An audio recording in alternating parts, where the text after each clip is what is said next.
Sebuah pagar bambu yang membentang sepanjang 30,16 km di perairan Kabupaten Tangerang, Banten, mengundang perhatian publik. Pagar ini dimulai dari Desa Muncung hingga Desa Paku Haji dan telah mengganggu aktivitas warga pesisir setempat.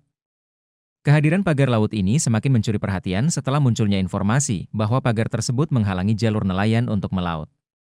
Anggota Komisi 4 DPR, Riono Caping, menyoroti dampak besar yang ditimbulkan pagar tersebut terhadap kehidupan nelayan dan keluarganya. Menurut data DKP Provinsi Banten, ada 3.888 nelayan dan 502 pembudidaya di kawasan tersebut. Jika dihitung dengan rata-rata jumlah anggota keluarga, maka sekitar 21.950 jiwa terkena dampak ekonomi akibat pemagaran laut ini, jelas Riono, Kamis, 9 Januari 2025. Keberadaan pagar ini tidak hanya merugikan secara ekonomi, tetapi juga disebut berpotensi merusak habitat biota laut yang ada di sekitarnya. Apa dampak ekologis yang ditimbulkan oleh pagar laut? Selain menimbulkan masalah ekonomi, Riono menegaskan bahwa pemagaran laut ini berisiko menyebabkan kerusakan ekologis yang lebih luas. Ia juga menyoroti pentingnya izin kesesuaian kegiatan pemanfaatan ruang laut, KKPRL, yang diperlukan bagi pihak-pihak yang memanfaatkan ruang laut lebih dari 30 hari. Jika izin ini ada, maka seharusnya bisa disampaikan secara transparan.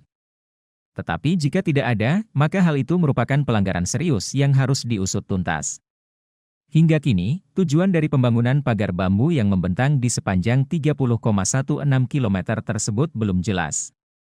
Bahkan, Ombudsman RI melakukan pemeriksaan pada 5 Desember 2024 dan menemukan bahwa pagar ini bukan hanya terdiri dari satu lapis, melainkan beberapa lapis yang membentuk seperti labirin.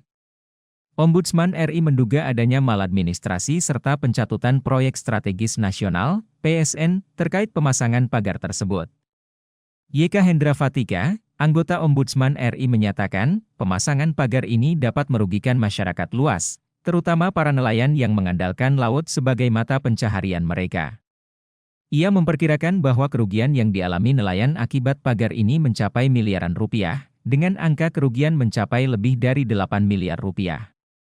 Sementara itu, Kepala Perwakilan Ombudsman RI Wilayah Banten, Fadli Afriyadi, mengungkapkan, pagar bambu dibangun secara diam-diam pada malam hari oleh warga yang dibayar upah harian sebesar Rp100.000.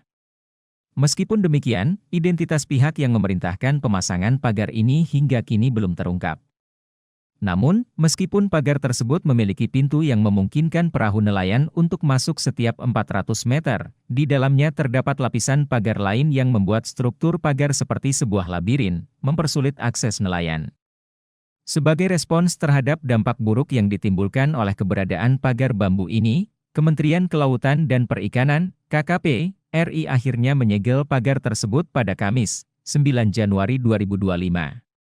Direktur Perencanaan Ruang Laut KKP RI, Suharyanto mengonfirmasi penyegelan dilakukan karena pagar tersebut tidak memiliki izin dan telah mengganggu aktivitas nelayan serta merusak ekosistem laut. Selain itu, KKP akan tetap melakukan pengawasan terhadap keberadaan pagar tersebut. Pastinya akan tetap diawasi. Untuk tugas tersebut dihandle langsung oleh Direktorat Pengawasan Sumber Daya Kelautan, tambahnya.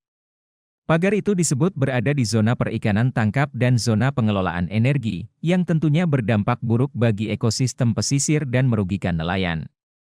Saat ini kita hentikan kegiatan pemagaran sambil terus dalami siapa pelaku yang bertanggung jawab atas kegiatan ini, tuturnya.